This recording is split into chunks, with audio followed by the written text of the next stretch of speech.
Thank you. We are learning more details tonight about the man accused of stabbing his girlfriend this morning on Old Hammond Highway and then setting himself on fire. Paramedics rushed Steven Heinrich Jr. to the hospital with severe burns described as life-threatening.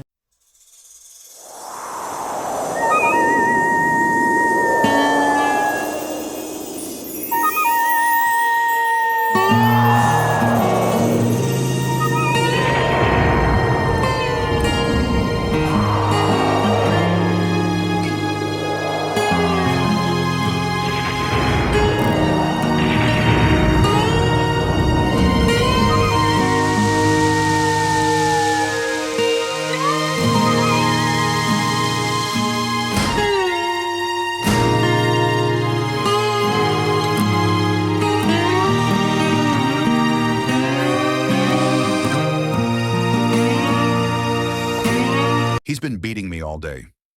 That's what Stasy Charles told police on November 4th, 2025. She had bruises on her stomach, cuts on her side, visible proof of violence.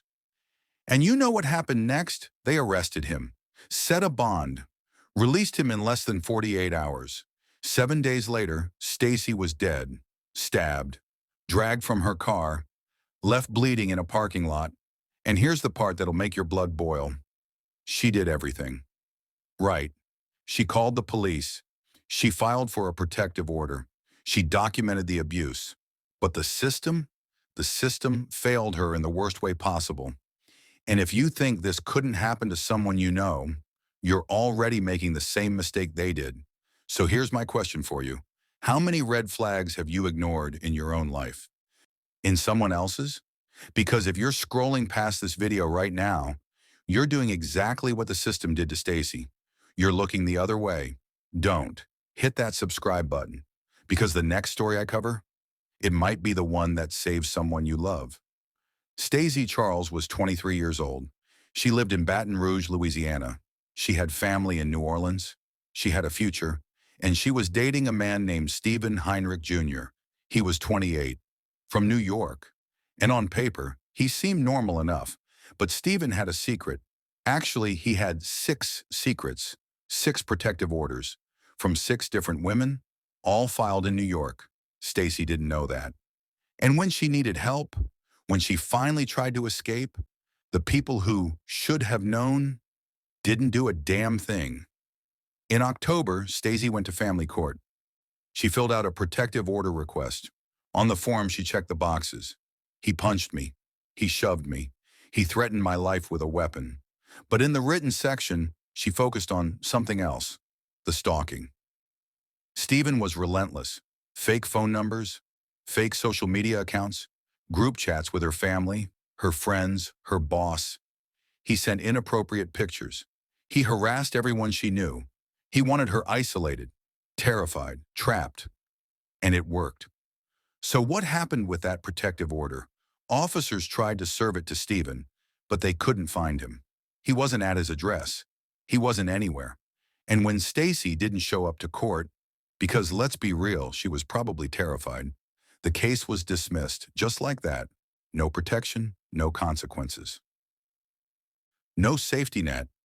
Steven stayed free, and he wasn't done with her, because here's the thing, Stasy tried to escape. She did everything the system tells you to do, but the system, it had other plans, and so did Steven. Welcome to Unseen True Crime Stories, where the darkest secrets and untold cases come to light. Consider subscribing and tapping the notification bell. That way you won't miss our next true crime story. Remember that protective order Stasy filed in October? The one that was supposed to keep her safe? It was never served. Steven Heinrich Jr. stayed free, kept harassing her, kept controlling her. And on November 4th, 2025, things escalated. Baton Rouge police got a call. Domestic disturbance. Stasy's apartment complex on Old Hammond Highway. When officers arrived, Stasy told them the truth. He's been beating me all day. They saw the cuts on her side, the bruising on her stomach. This wasn't a fight. This was sustained, deliberate violence. Steven, he claimed self-defense. Classic abuser move. But the evidence didn't lie.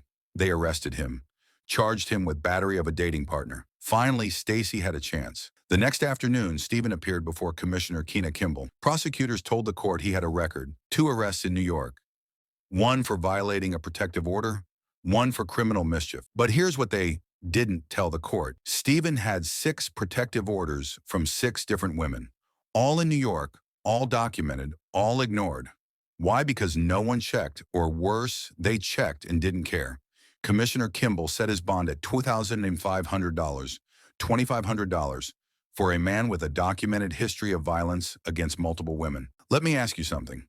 If this happened to your sister, your daughter, your best friend, would you think $2,500 was enough? Would you feel safe knowing a guy like Steven could walk out in 48 hours? This isn't just on Stasy's story. This is every woman who's ever been told the system will protect you, and then it doesn't. If that pisses you off, good. Hit that like button. Share this video. Subscribe, because stories like this get buried unless you make noise. Here's where it gets even worse. After Steven's arrest, Stasy did something brave. She reached out to one of his other victims in New York. She warned her, and that woman? She contacted New York authorities. They issued a nationwide extradition hold. That means Steven should not have been released, even if he made bond, even if he had the money. A nationwide hold means every law enforcement agency is required to keep him locked up. But here's the question no one can answer. When was that hold entered into the system? And did anyone in Baton Rouge actually see it before they let him go? PM, November 6th. Steven Heinrich Jr. posted bond. He walked out of East Baton Rouge Parish Prison less than 48 hours after his arrest. Stasy was notified. Police spoke to her. She said she wasn't in fear. She said he hadn't contacted her. Maybe she believed it.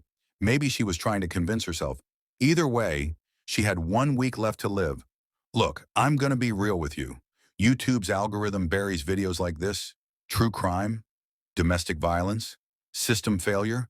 Unless you engage, like, comment, share, subscribe, this video dies, and so does Stasy's story. So if you care, prove it. Hit that subscribe button right now.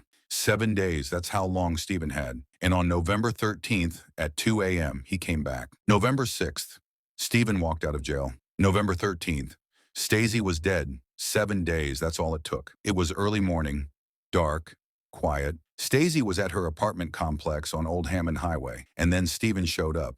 He didn't knock, he didn't call. He rammed his car into hers. Again and again, metal crunching, glass shattering, and then he got out.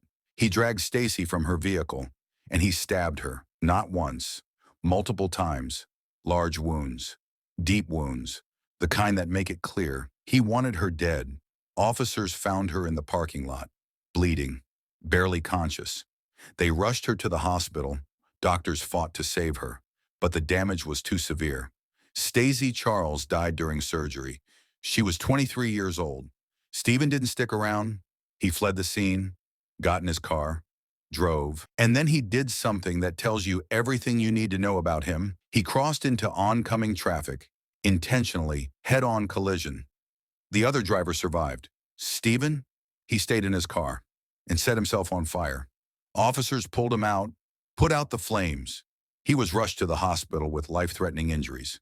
He died 12 hours later, November 14th, around 2 p.m., 1 day after he murdered Stasy. We are learning more details tonight about the man accused of stabbing his girlfriend this morning on Old Hammond Highway and then setting himself on fire. Paramedics rushed Steven Heinrich Jr. to the hospital with severe burns described as life-threatening. Officers found his girlfriend, 23-year-old Stasy Charles, stabbed several times around 2 o'clock this morning on Old Hammond. She did not survive. Investigators say after stabbing the victim, Heinrich then drove off, crossed into oncoming traffic, intentionally hit another vehicle, and then set himself on fire. Michael, Sylvia, before Steven Heinrich came to Louisiana, he had an extensive file of criminal and civil harassment complaints against him filed in Westchester County, New York, including several protective orders. 2 a.m. Thursday. 23-year-old Stasy Charles is laying in the parking lot of this Old Hammond Highway apartment complex, bleeding out. Baton Rouge police say her ex-boyfriend, 28-year-old Steven Heinrich, had stabbed her multiple times before crashing his car and setting himself on fire. They could have done their homework. Dominique Ramkaran says Charles's death should have been prevented. I told the DA, I said, y'all not going to do anything until someone dies. And look what happened. Ramkaran, who lives in the same New York town as Heinrich, knows him well. He and her daughter went on a couple dates in 2023, and since then, their entire family's life has been a nightmare. A year and a half, you harassed and stalked my daughter. A year and a half, you have tortured us. She says when her daughter no longer wanted to see Heinrich, he began constantly harassing her, her daughter's friends, and other members of their family to the tune of hundreds of calls and messages a day, often from fake numbers. To the point my phone is on Do Not Disturb. If you're not in my favorites, you could not reach me. Ramkaran says the police didn't do much about it until they got a restraining order against him, which he was arrested for violating. However, he never served jail time. After he violated the order of protection numerous times, they gave him probation. At some point, he came down to Louisiana and began dating Charles. Ramkaran says her daughter's friends tried to warn her. Rose reached out to the young lady, like, leave this man alone. He's crazy. He's going to stalk you. He's done it to my friend. She didn't believe us. Soon after that, Heinrich was arrested for allegedly beating Charles. Commissioner Keena Kimball gave him a $2,500 bond and a restraining order. This was just 1 week before the stabbing. So how does a man that has a flipping assault, like a harassment, has probation, have warrants, were able to slip through the system, get a $2,500 bail, and was able to go back to the same young lady that he harassed and kill her? The WBRZ investigative unit has learned that at this hearing, the state did not have his complete criminal history, but did tell Commissioner Kimball that he had been arrested for violating a protective order in the past year. The system failed both of these young ladies. It failed every young lady that had to go in the path of this man. He was supposed to be in jail. According to Baton Rouge police, Heinrich had 6 different protective orders filed against him from women out of state. It's not clear why the DA's office here in Baton Rouge didn't have access to that information, but according to BRPD, they all have access to the same database where they could have found it. For the investigative unit, Bess Casserly, WBRZ News 2. The Baton Rouge community exploded. How did this happen? How did a man with 6 protective orders get a $2,500 bond? How did a nationwide hold get ignored? How did Stasy do everything right and still end up dead? District Attorney Hiller Moore admitted it. The system failed her. Police Chief T.J. Moore said it too. It's a shame. Commissioners don't do their due diligence. But Stasy, she's not here to hear those apologies. All right, here's the deal. If you've made it this far and you still haven't subscribed, I want you to go to the comments right now and tell me why. Tell me why you're willing to scroll past stories like this. Tell me why you think this couldn't happen to someone you know, because I guarantee you, someone in the comments will have a story that'll change your mind. December 6th, 2025, St. Joseph Catholic Church. Gretna, Louisiana friends, family, people who loved her. They gathered to say goodbye. Stasy was buried at West Lawn Memorial Park Cemetery.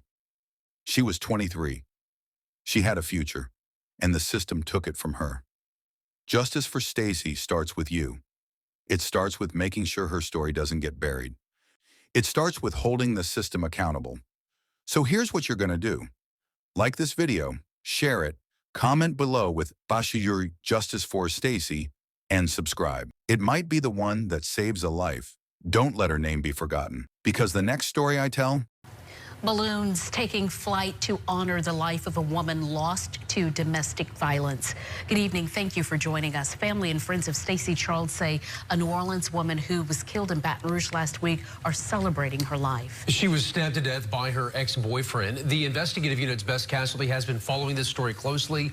She reports tonight from Gretna, where that memorial took place, and has new information on the circumstances that led up to her murder. Michael, Sylvia, we're here in Gretna, which is near Charles's hometown of Harvey. There were dozens of people, they're still lingering here behind me, that came to celebrate her life, releasing purple balloons in her honor. The WBRZ investigative unit has obtained more documents showing the rocky relationship history that led to 2 deaths. According to Baton Rouge police, 28-year-old Steven Heinrich stabbed 23-year-old Stasy Charles to death. this is the kind of story Unseen True Crime Stories is dedicated to sharing, not just for entertainment, but for vital, grim lessons. If this story stirred something in you, If it made you think, then you know you need to be here for the next one. Hit that subscribe button, turn on notifications, and if you're still scrolling past without joining, I have to ask, what truth are you afraid to face? What essential understanding are you willing to miss out on? Tell us in the comments. We'll be here, continuing to shed light on the shadows, because sometimes understanding the darkness is the only way to find the light.